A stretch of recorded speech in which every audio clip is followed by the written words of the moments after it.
When we are together, I'm not afraid of my tears, but I must have been the wind. Chapter 2. Confunction. Content warning. Gun violence in general, but not in great detail, mentions of being burnt and breaking bones. There's one thing Chuuya hates dealing with, it's when people assume he's an idiot. Take one look at how easily he takes out a group of 20 enemies and decides he must only be good at fighting. Of course, it doesn't help that these same people then look at the genius that is Dazai and assume he does all the thinking for them both. Which, sure. Dazai makes all the plans and is frequently informed of everything that could possibly change said plans. But he doesn't do that because Chuuya is stupid. Dazai makes the plans because he is, and it pains Chuuya to admit this, better at accounting for any problems. Chuuya handles the fighting not because Dazai can't fight, but because the wimp is the size of a twig and also, suicidal. On solo missions, he makes plans that work fine, and notices all the things a Wookiee wouldn't. It just takes him a few minutes longer than it would take Dazai. So yeah, he has been wondering what the hell that live stream was about. Everything about it felt wrong compared to Dazai's usual methods. All of it right down to very clearly saying his name. It was a small detail, but glaringly obvious to Chuuya. That bastard has plenty of nicknames to choose from. So many, in fact, that he has the nicknames more than his actual name. It's always Slug this and Cheapy that, and at this point, Chuuya responds to any insult that leaves Dazai's mouth. And 90% of the time, it is directed at him. The point is, calling Chuuya by name was an intentioned choice. So he returned the favor, assuming that was what the bastard wanted. Of course, after the stream ended, Dazai refused to explain anything and just looked at him in that way. The way that screamed, I'm up to no good, but you'll have to figure it out yourself. It's infuriating because Chuuya knows whatever Dazai is planning will end up affecting him too. Like the time they were sent on a mission to take out a rival group. Things were going fine, right even. Then one of them started blowing the building up around Chuuya. Didn't matter much in the long run. He still beat the group easily, but still, it would have been nice to know about that.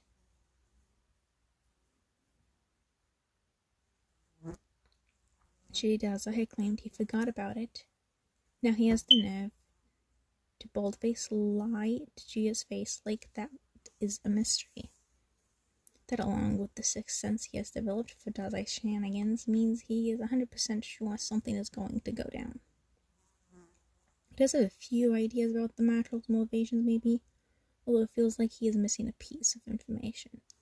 The live stream was an intentional move to apparently warn the heroes to stay out of Yokohama. But honestly, if Chuuya was one of the pro-heroes, he would be so pissed off by it. Killing one of his own like that, yeah, he'd start throwing people.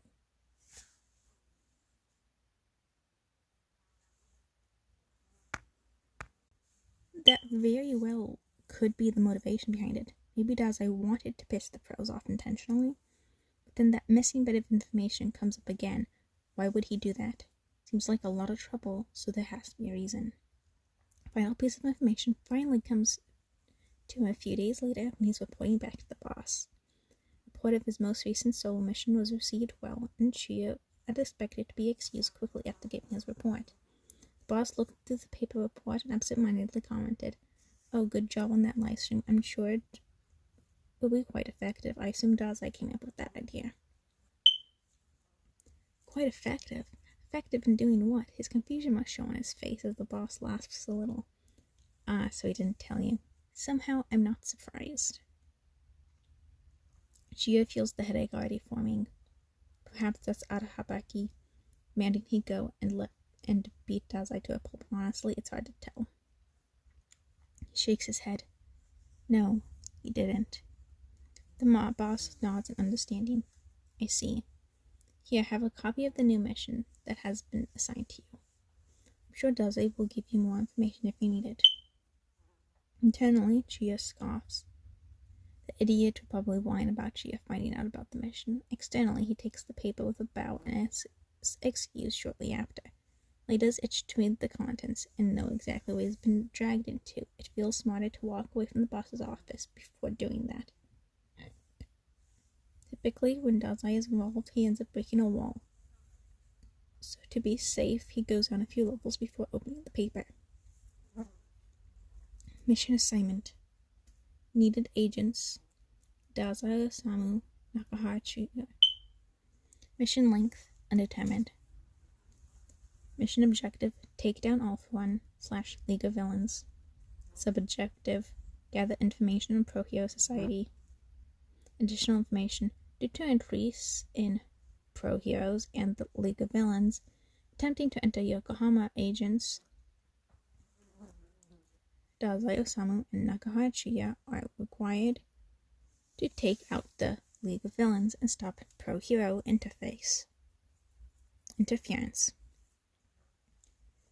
Okay, so there's a chance that livestream really was meant as a warning to stay away from Yokohama, but there's also no way in hell that Dazai wouldn't anticipate retaliation from the Pro Heroes. This means he's counting on that happening. Maybe even expecting to fight. Chill once Chuuya's down Chuuya's spine. A fight, sure, but against who? All the Pro Heroes? Probably wouldn't be that much of pain, especially if he uses corruption. But it seems unlikely. They'd probably take a smaller team if they wanted to get into Yokohama for the fight. Small team of the best fighters. The best would be the top 10. Hey Chuuya, who do you think is stronger, you or All Might? Bastard. Dazai is given exactly no warning before a riled Chuuya appears and throws a punch right at his face. While he is very used to his partner's antics by now, dodging seems like a pain. So instead he takes the hit and turns to Chuuya with the most upset face he could muster. Chuuya is so violent, and for no reason. To really sell the whining act,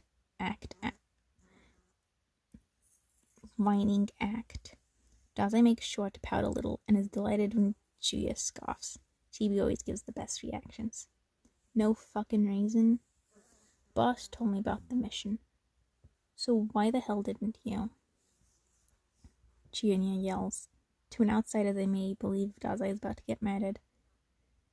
But again, he knows the Chibi well enough to categorize his anger levels. It's about a 4 out of 10. So a couple punches, Dazai, and maybe a nearby wall. Maybe the nearby walls, but he'll be fine. Knowing this allows him to get away with knowing Chuuya further, which is a very fun thing to do. Hand grabbing as Collar brings his attention back to Chuuya in front of him. Well, Dazai shrugs.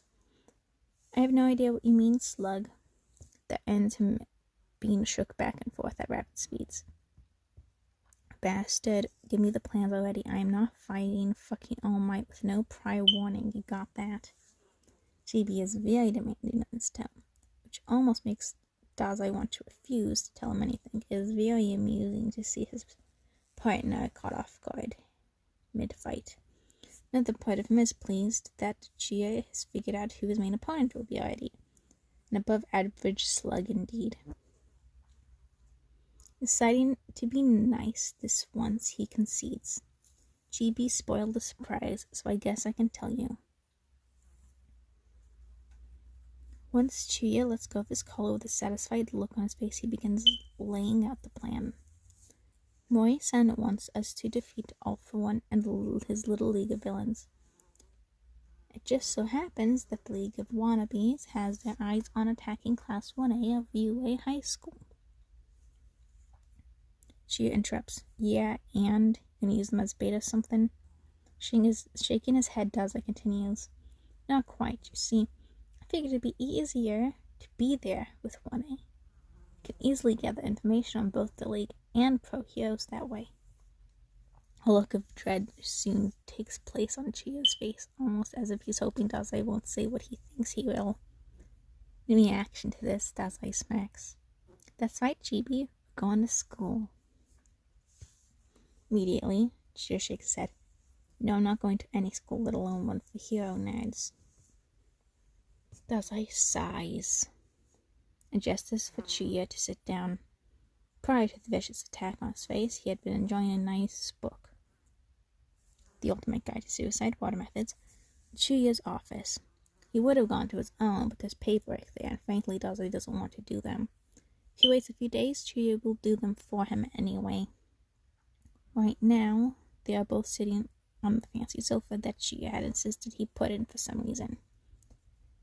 Chuuya crosses his arms in a physical way of showing his defensiveness. In contrast, Dazai makes sure to adapt a more open position. Here's what will happen, Chibi. The top 3 or so pro heroes will come into Yokohama to defeat us. We'll give them a good fight, but in the end we lose. Then before we can be tried for murder, the principal of UA will give us a deal to do a reformation quest. Dazai continues without pause. After that, we stick with 1A to get information on pro heroes. When the opportunity strikes, take down the league. Sound good? It's a rhetorical question, of course. Too many things are in motion now for the plan change. Will that stop Chibi from answering? No, it won't. Not good, Chuuya answers, as if on cue. First of all, how the hell are they getting into Yokohama, and how are you so sure that the principal guy will give us a deal? Also, most importantly, I don't want to go to just some hero school. Chuuya huffs with annoyance. But Dazai ignores it like usual. They'll get in because Principal Netsu's contact is an acquaintance of mine. As for the deal, I know we'll get it because we are unfortunate teenagers led down a dark path. Chuuya looks at him skeptically. His face perfectly conveys his enjoyment about that last sentence. His judgment about that last sentence. Obviously, neither of them are pity cases that the pros would expect. But a little bit of acting, no one will be the wiser. Dazai explains this to his partner. When they capture us, act all upset and scared, like you don't want to be separated from me. Act like an actual 15-year-old, that way the pros who double as teachers will feel pity for us. Chuuya shoots him an unimpressed look, clearly still on board with going to UA. You're so hard to please, Slug. Dazai ignores the other sounds of offense. I don't want to go to UA either, but it's the easiest way. The plan is also in motion already, so you have no choice.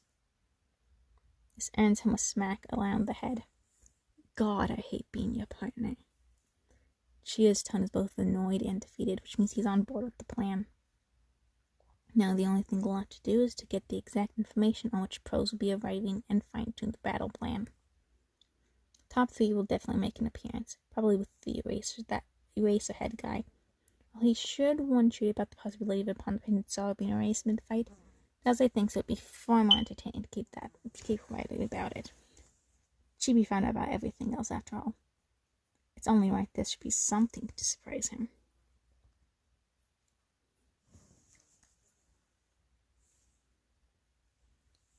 The day of the attack arrives far too quickly for Aizawa's taste. The group of them leave early in the morning to arrive in Yokohama with enough time for a more drawn-out fight. They could easily go overnight, that will bring its own risks. The longer they are in Yokohama, fighting means there's a higher chance of backup being called. Fighting in the dark increases the chance of hitting your own teammate, and of course they don't want you to stay in the quirkless city for longer than needed. Before leaving, they had been fitted with earpieces and small-bodied cameras. The earpieces will allow for communication between Snipe and Aizawa and the top 3 along with Netsu, who will be waiting outside the barrier. The cameras will be linked up for the principal to view in real time, that way he can adjust the plan if needed and keep records of the fight for future reference. They arrive at the barrier with no fanfare. Only a single man stood waiting for them. The man dressed in a neat suit and round glasses. Stepped forward, he introduced himself. Once they had all left the transport vehicle. Greetings, everyone. My name is Sakaguchi Ango, and I'll be getting you into the barrier today. Aizawa nodded in greeting while Principal Nedzu stepped forward. Thank you for the help. Aizawa and Snipe will be the first ones entering.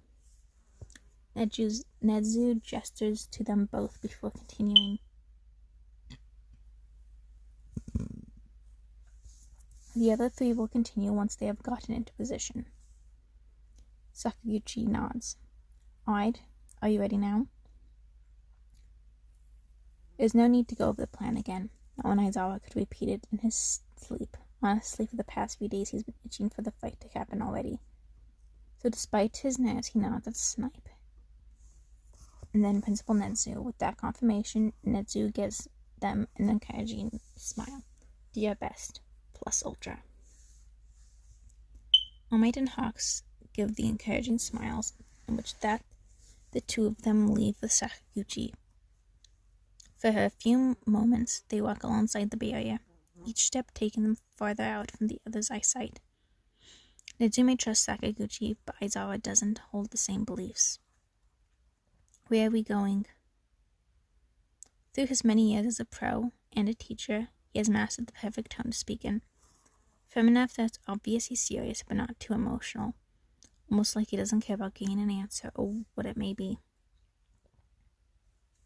Sakaguchi spares him a quick glance before looking away again. The barrier surrounding Yokohama is impossible to get through. However, it would be impractical to cut off all ways of contact with the rest of Japan. A few moments after he finished speaking, they arrive at what looks to be a covered entrance to an underground bunker. Crouching around, Sakaguchi unlocks the doors and opens it one wide for all three of them to enter. It was decided to make an underground passages to allow for the transport of goods in an emergency people.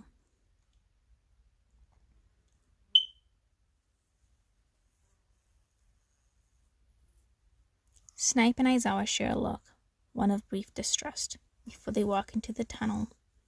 Sakaguchi follows behind them and closes the door with a thunk. Each step took echoing down the tunnel.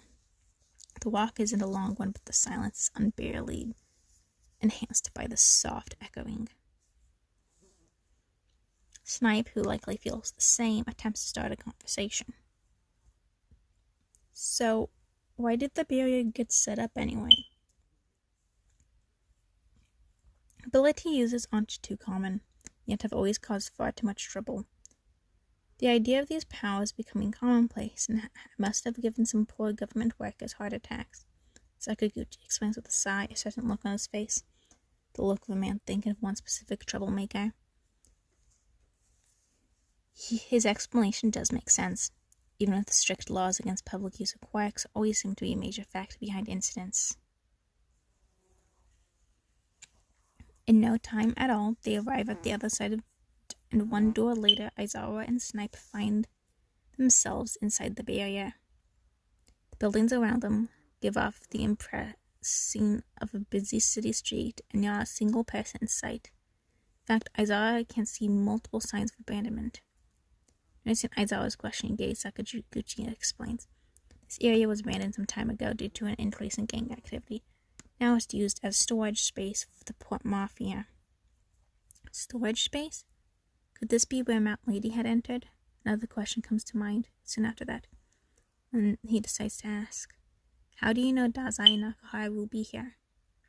Through instant destruction of supplies, the port mafia will want to take stock of what is left and replace them with anything missing, which would typically be left to lower level members. But a friend of mine has assured me that these two would be handling it this time. Sakaguchi explains easily. Throughout the entire conversation, he hasn't changed facial expressions much. It almost seems like none of the questions bothered him. This could mean he is trustworthy and maybe a good liar. Aizawa isn't sure which is yet.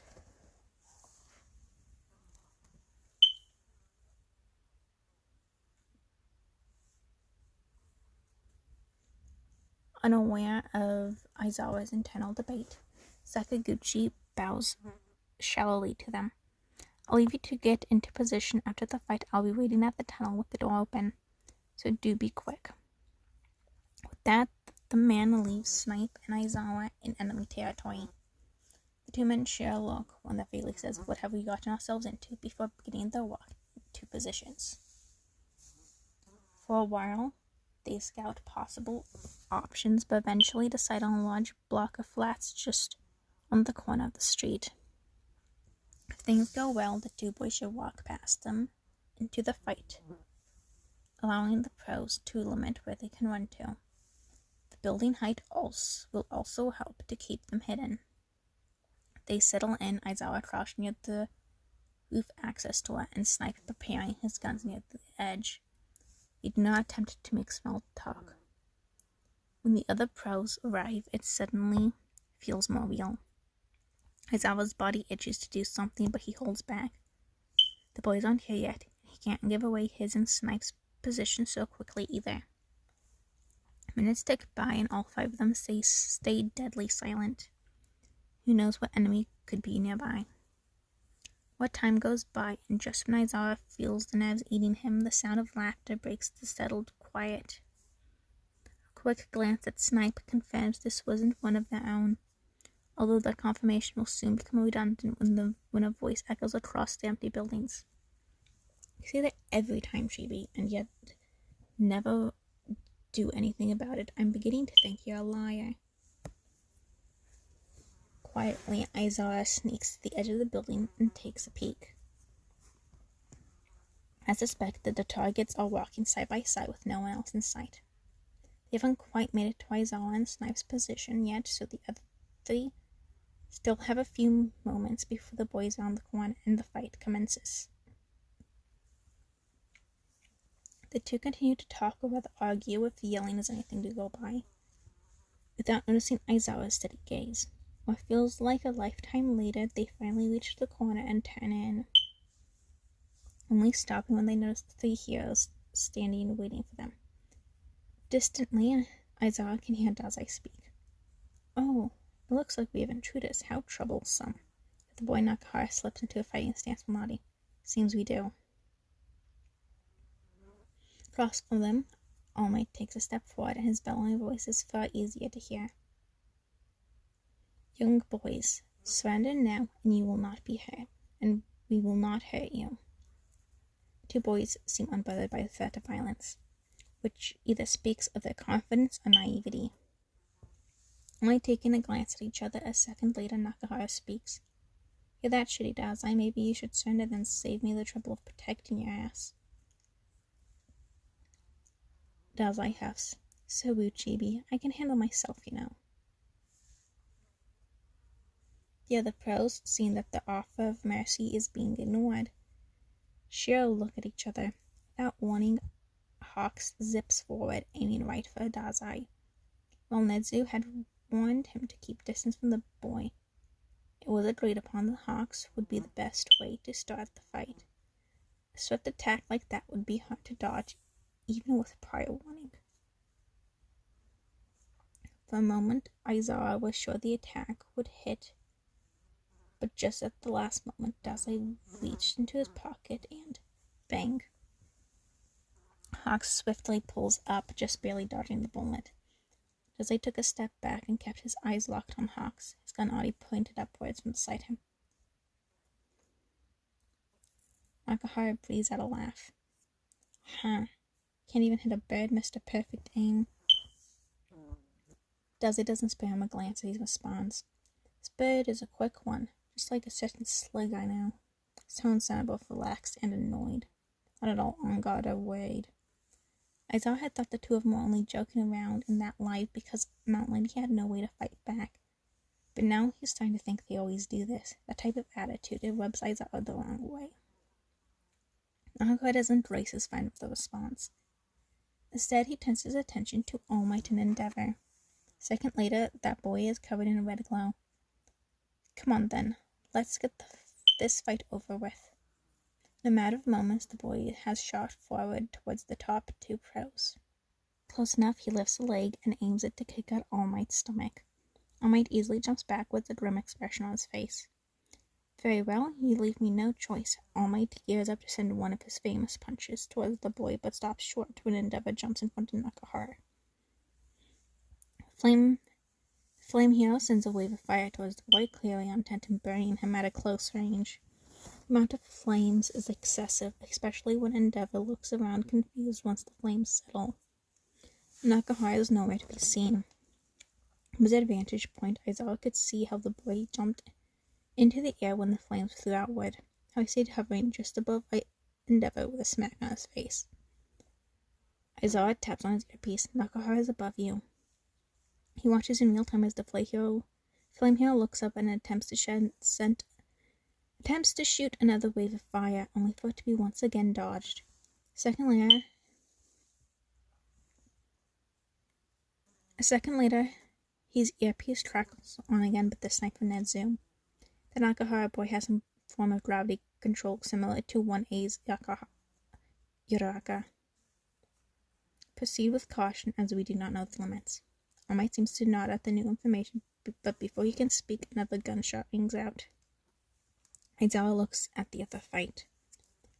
Hawks continues to circle Dazai while dodging his bullets. A few of his feathers came loose and shot down towards the boy with deadly accuracy. They get close and Aizawa was sure is going to be hit. Then again, he was sure the last attack was going to hit too. Just as the feather gets to the boy, a blue light emits from the boy. A second later, the feather flutters down to the ground useless. Part of Aizawa must be happy knowing that Dazai does have a touch-based erasure ability. Another part realizes that defeating him would be more difficult now. If Hawks can't attack from a distance, then they are only really relying on Snipe's bullet taking the boy down.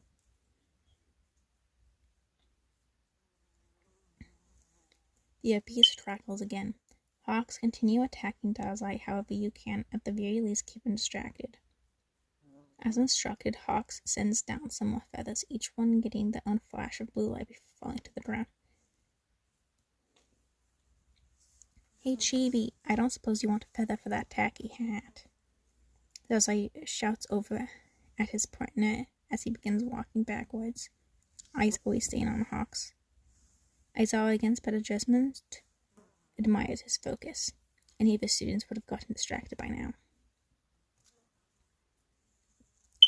Looking back over, Aizawa can see Nakahara dodge a blast of air from one of All Might's attacks, which ends up hitting a building before yelling back, "Fuck off about the hat already."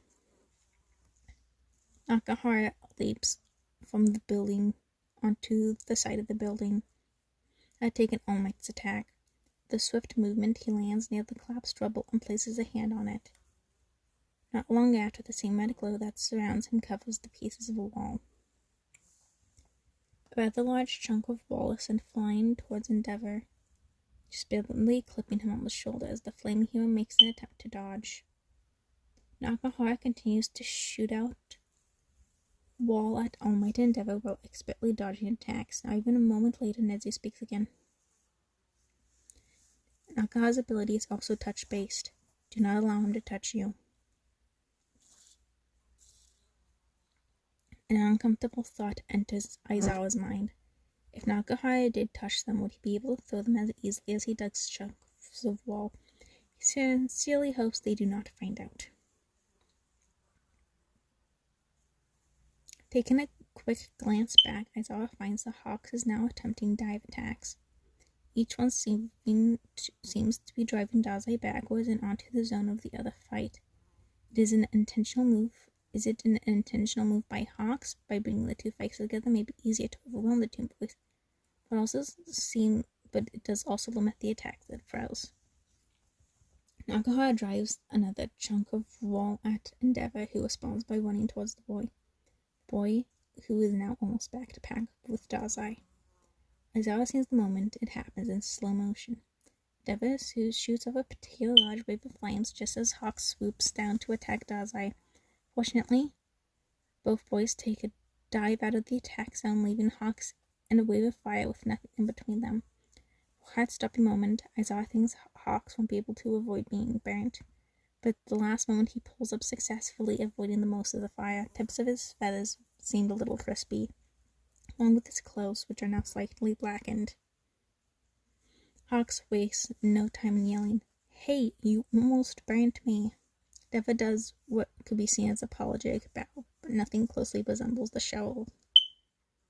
but more closely resembles a shallow head nod. During the commotion, Nakahara seemed to have slipped around Endeavor and been running towards All Might. If All Might could actually land a hit on the boy, he would almost certainly be out of commission for the rest of the fight. Due to Nakahara's ability, however, they cannot take that risk. So for now, All Might is stuck hitting punches into the air to create gusts of wind. As Nakahara approaches, he coughs. You guys are real shit at teamwork. A gunshot rings out more, and Aizawa's eyes find Dazai, who he had completely lost sight of after the near miss. Shooting repeatedly for Hawks. Hawks continues to dodge the bolt, but to Aizawa's horror, it seems they are getting closer each time. Before, there was a good amount of distance between the hero and the dodged bullet. Now, however, Aizawa can see the edges of Hawk's wings barely pull out of the way in time. It frankly adds another layer to this whole mess. Dazai is aiming for Hawk's wings, likely to get him out of the air and easier to hit. That sort of tactic is smart, but not something a 15-year-old should be coming up with. The combination of attempting to use Endeavor's own fire to burn Hawks feels like a warning that these two boys are more of a threat than expected. Frustratingly, it seems Endeavor has abandoned the plan. As he begins attacking Dazai, while the flames may be effective, it does mean the Hawks can't get any closer to the boy without being toasted. A fact that seems to please Dazai somewhat. What's wrong, bird boy? Dazai yells up at Hawks while shooting around at Endeavor. Don't want to get any closer?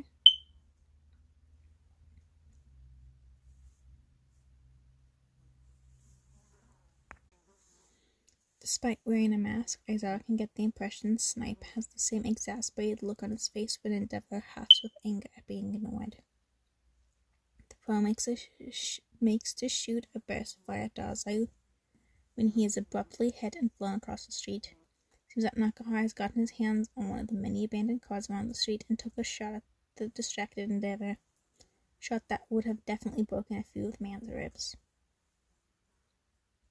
Through the earpiece, Aizawa can hear Netsu checking that Endeavor is okay, instructing him to stay in place. He doesn't listen too hard, however, as the feeling to do something comes back in full force. Something Aizawa is pre-warning him that the end is coming, that he will need to use his quirk soon and be ready for it. Deciding to trust his gut, Aizawa blocks out any distractions and focuses solely on Nakahara. For a few minutes, nothing seems any different. The boy continues to jump out of the way of attacks and launch his own back, maybe breaking a sweat while doing so. But he sees it, or rather feels it, a brief moment when Nakahara uses his ability to jump upwards to escape an attack. He's still upwards, still in the air, completely focused on All Might. He's high enough that the fall would hurt, but it wouldn't kill him, and clearly relaxed enough that any major disruption would throw him off. Razor activates. Aizawa watches as Nakahara loses the red glow around his body and begins plummeting to the ground, helpless as gravity breaks free from his control. Everyone seems to pause for a moment as Nakahara hits the ground, a crack audible even from up in the building's top. Despite the pain he must be in, the boy jumps back up, his left arm dangling uselessly at his side. Aizawa keeps his eyes on the boy at all times to ensure his ability stays erased, but can still hear the sounds of gunshots. A second later, Dazai yells, "Ha, that was an impressive fall, Chuuya." His voice doesn't sound worried at all. It's more akin to amusement, in fact. Nakahara takes a few steps backwards and he keeps his eyes set on All Might. "I cannot stand you." Dazai shoots back and almost as quickly as his gun. "Fall then." "Oh wait, you already did." Aizawa is somewhat worried and disturbed. These two don't seem like friends at all. Laughing and teasing when your friend just fell a substantial height and broke his arm, not normal. Regardless of his own reservations about the boys' relationship, Aizawa makes sure to keep his eyes on Nakahara. As the boy continues to move back out of All Might's range. Principal Nezu must have picked up on the clear lack of care between the two of them as he speaks just a few moments later. Move to backup plan 3. Backup plan 3, they take the two boys down separately with harsher attacks that don't rely on the relationship. If Aizawa wasn't focused on Nakahara, he would have noticed Hawks seemingly pushing Dazai in a specific direction. He would have noticed when a wave of flames ambushed Dazai and caught his coat on fire. Dazai let out a panicked noise, one that drew the attention of Nakahara as he attempted to put the flames out. Hawks took another dive at him, causing the bandaged boy to be focused on the dodge while putting the flames out. The most distracted he had been the entire fight. Using this brief window, Aizawa hears Snipe aim and shoot. The pained swear a second later confirms he had hit the mark. Snipe had been told to aim somewhere non-lethal, but would still hinder the boy. He was also told to use special bullets that knocked the victim unconscious. After being hit, assuming he had managed that, Dazai would be out of commission right now, which only leaves Nakahara. Aizawa notices when Nakahara's face flashes worried for a moment before it returns to determination. It's admirable that he hasn't surrendered yet. Most people faced with this situation would have given up in by now. This boy, however, keeps getting up and fighting, even when Dazai has already been taken down. Eventually, the fight must come to an end. All might manage to knock Nakahara down with a strong blast of wind. The boy falls right on his broken arm with a yelp. A momentary pause with Nakahara falling and getting up gives Snipe just a moment of time to get a shoot in. The use of his quirk hits perfectly. Not 2 moments later, Nakahara is no longer fights to get up. Both he and Dazai out cold on the street floor. Aizawa finally blinks and shows a local Snipe. He grins and speaks into his earpiece. Principal, mission complete.